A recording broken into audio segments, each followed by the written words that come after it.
Was the Toy Story game better than the movie? I know, that's a loaded comparison, but walk with me here. We've got to consider the narrative, the emotional impact, the technical execution, and the player versus viewer experience. Let's start all the way back in development, shall we?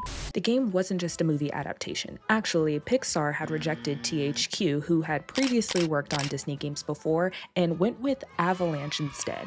This was because Avalanche had pitched two different ideas for the game. One, story mode, of course, but the biggest one that made a difference was the toy box mode.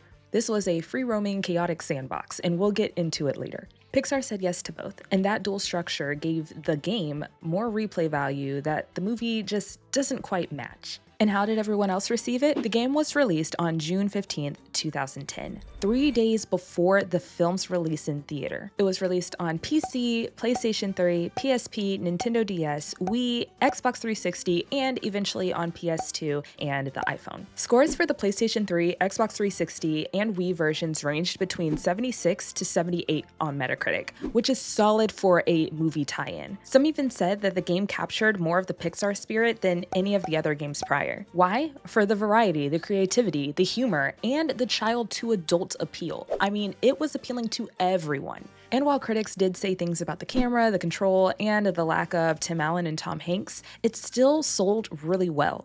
The game hit #1 in UK charts and stayed there for about 3 weeks. The DS and Wii versions were in the top 20 for bestsellers in the US, and the iOS version had about 1.7 million downloads in the first month, even though it wasn't all that great. Let's be real, the best versions had that toy box mode. It was set in a customizable Wild West style town, but you controlled everything. You could add buildings, change themes, unlock side missions, you could recruit townsfolk, decorate, trigger minigames, and so many other chaotic events. It was designed to feel like kids were actually taking their toy box and just dumping it. I mean, it's completely unhinged, but definitely imaginative. It encouraged freedom, creativity, and experimentation. You could race toy cars, fight bandits, throw aliens, and repaint buildings blue all you wanted. It's completely separate from the main story mode, so it's literally like its own game. And it went through 10 different versions before actually finalizing the best product that they could create, because Pixar wanted something that was going to be amazing,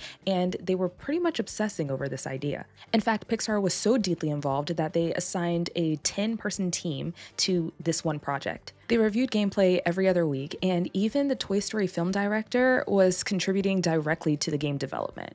Pixar would call out every error, I mean by the pixel, and Avalanche was open to all of the feedback. Pixar cares more about their games than most other studios do, which is probably why a majority of the actors returned. We hear returning voices for Jessie, Ham, Rex, Slinky Dog. One major voice that didn't make a return was Tom Hanks, but we do have Jim Hanks to thank for the voice of Woody in the Toy Story 3 game. Not only were the voices authentic, but the animation was too. The characters were hand-drawn and animated, not just motion captured. They were aiming for a film-level production here. And while the PC and Mac versions had technical issues and limitations, and the Wii and DS versions were cut down and simpler, it was all about the PlayStation 3 and the Xbox 360. These were the best of the best, but I will say that the PlayStation 3 is even better. You get to play as Zurg, an exclusive character with unique weapons. Plus, there were better graphics and frame rates versus the Wii and the PlayStation 2 versions, but if you're not into that kind of thing, the full toy box experience was just so much better and smoother on the PlayStation 3. There was even a multiplayer co-op option where you could team up and explore chaos together. Some platforms like the Wii, PC, and Mac just had stripped down versions. There was no co-op,